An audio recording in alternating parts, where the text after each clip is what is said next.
What people call a vice or a bad habit or even a disease is nothing more than captivity. Surrendering without a fight is falling into the mud. You probably often feel like life isn't going according to plan, like you have no choice, and that you're incredibly struggling. In reality, you've simply forgotten that life is a great game where you must play your unique role magnificently to understand who you truly are. To do this, you need power. To see power, you must develop the quality of a man of knowledge called alertness. Alertness is the only way to win the game called Earth and start living the life you've dreamed of. Today, we'll tell you how. Sometimes life seems like a series of gray days, doomed to do the same thing over and over again. At such moments, we lose track of what's happening and prefer not to think too much about the meaning of what we're involved in. We lose a clear understanding of where to go next. All this happens to us because we've forgotten our energetic nature. We've focused on external forms and stopped noticing the power that lies behind them. We've become inattentive to the world and nature, accustomed to treating ourselves as a body driven by emotions and intellect. We've become indifferent to the development of our souls and our connection with our spirit. This is how, apparently, we've become violators of the rules of the game called Earth. But to win, we need to become alert. Long ago, the men of knowledge saw that man lives in two worlds simultaneously. The first is the social world, centered on the personality, which the men of knowledge called the known and the tonal. The second is the unknown world, located beyond the personality and not perceived by man in his normal state of consciousness. They called it the unknown or the nagual. The center of this world is the spirit. When a person discovers these two sides of the world, strengthens their personality and awakens their spirit, when they can consciously interact in both worlds simultaneously, they become alert. Alertness is a state of wholeness, the ability to act with full awareness of what is happening in the moment with the two halves of our nature, the material and the spiritual. Because alertness allows you to directly interact with the world's energy, to sense and control your personal power, you begin to see levels of perception previously inaccessible. You find solutions to situations that once seemed insurmountable. You become strategists who organize your life and always act effectively and flawlessly. From this moment on, no unimportant things or insignificant incidents remain for you. Alertness allows you to take everything into account and, based on the complete picture, choose what is best and most suitable for you at this single moment. You stop seeing life as a series of problems and begin to realize that you face not difficulties, but challenges through which you can unleash your inner potential and strengthen your spirit. With alertness, you are always ready to accept any challenge and win any battle. When you're alert, you don't demand anything, you don't complain, and you don't blame anyone. You understand how to effectively utilize the personal power and energy you already possess. You gain the ability to eliminate everything unnecessary from your life: self-importance, self-pity, judgment, anger, and resentment. This is how your personal power returns to you. Only then you can use it to build the life you've dreamed of. This is because when you're alert, you see yourself and the world at a deep level. You notice the connections between things in the world, meaning you can't be caught off guard. Thus, you gradually embark on the path that has a heart and transform into a man of knowledge. You find peace and balance by strengthening your personality, your tonal, and by revealing the nagual within you, which will help you put your life in order and discover a true purpose in your life. Being alert means being a strategist. The only way to become alert is to develop attention and comparison. In everyday life, we are accustomed to acting carelessly and drifting along, distancing ourselves from responsibility for everything that happens to us. Therefore, we become inattentive to things, noticing only what we like and ignoring what we don't understand. When we are inattentive to the things in the world, we lose awareness and become vulnerable. Inattention prevents us from comparing the things in the world with what the Spirit points us to. Only the Spirit endows us with the energy of consciousness, thanks to which we build our lives and move toward our purpose. When we stop comparing things with the Spirit, we grab onto whatever comes to hand, exhaust ourselves, and lose every battle. On the other hand, when we pay attention to things in the world, we see that they are all connected to one another. By observing these connections, we learn to relate them.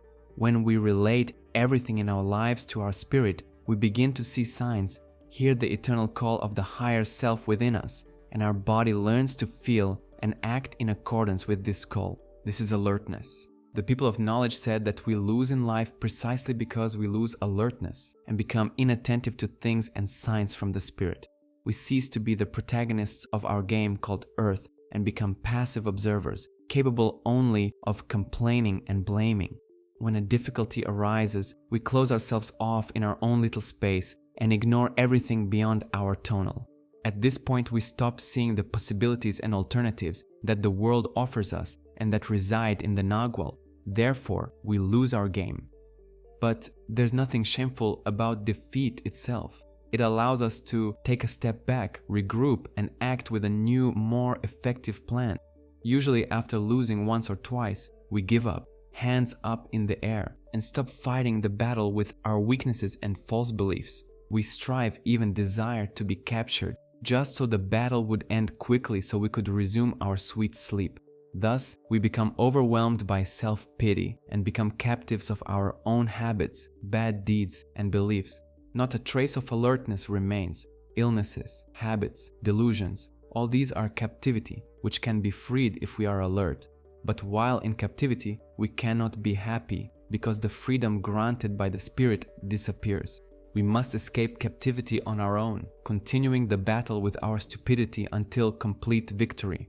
Surrendering without a fight is like falling into the mud.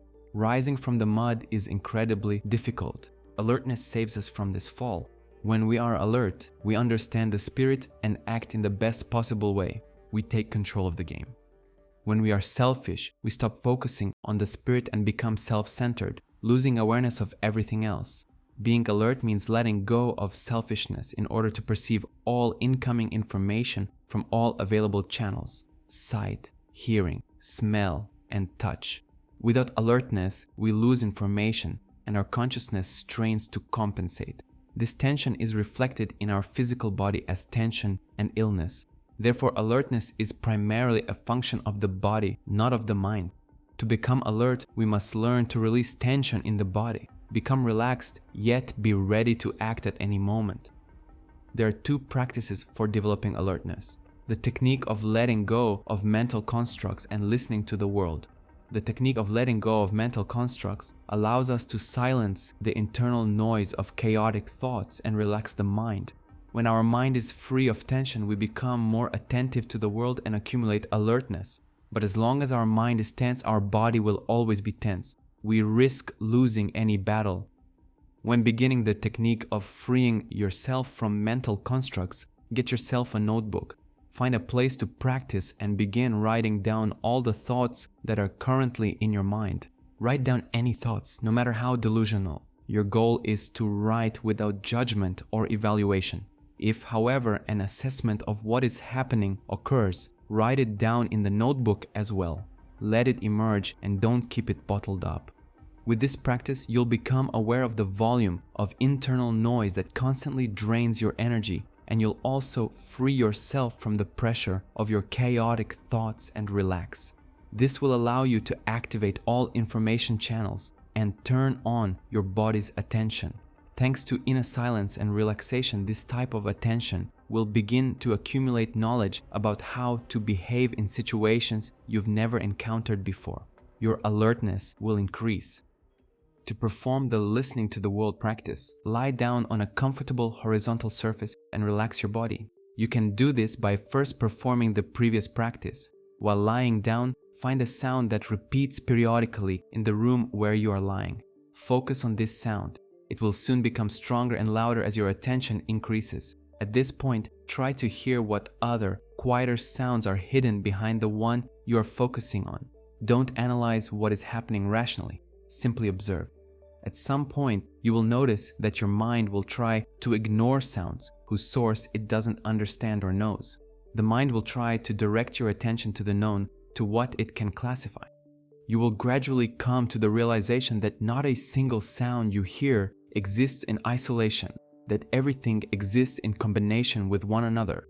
You will begin to understand that everything in the world is connected and dependent on each other. Through this practice, you realize that your mind has learned to hide the unknown from you. In fact, we are always completely immersed in the unknown and do not exist separately from it. The unknown is the home of power. When we stop paying attention to the unknown, we stop being alert and the power leaves us. At that moment, we begin to suffer. Remember that something is always happening around you. The spirit is seeking you through events in the world. Recognizing this fact is the essence of alertness, which allows us to experience every moment which cannot be described. Because our attention is focused primarily on physical forms rather than on the power and energy of the unknown, we find ourselves in a dreamlike state. We need to awaken, activate our energetic cocoon, and become alert. To help you practice and to ensure that the knowledge you gain doesn't remain just theory but becomes part of your daily life, we've created a practice map activating alertness. It clearly and understandably describes the steps you can follow gradually at your own pace to develop your attention, learn to compare, and discover your alertness.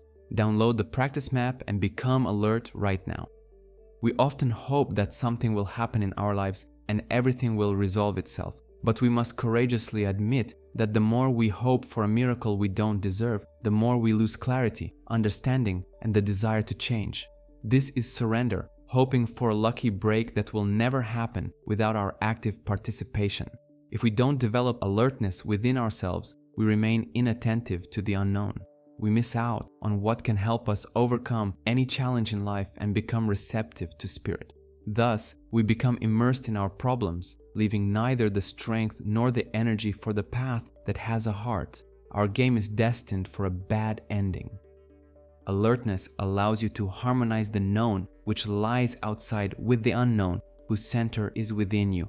By achieving your integrity through the union of the tonal and the nagual, you spread your energetic wings, rise to the heights of perception, and begin to see millions of options and possibilities on the plane of life that you previously overlooked.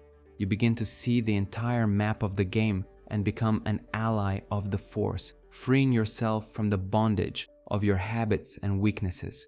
Every word you say becomes a song and every step a dance. You find joy in life and everything begins to fall into place. Through alertness, you restore the integrity of your energetic cocoon and gradually move toward the spirit who awaits you among the stars. Living such a life, one day you yourself will become that star whose radiance will remind everyone on earth of freedom and that each person has their own path of the heart to follow.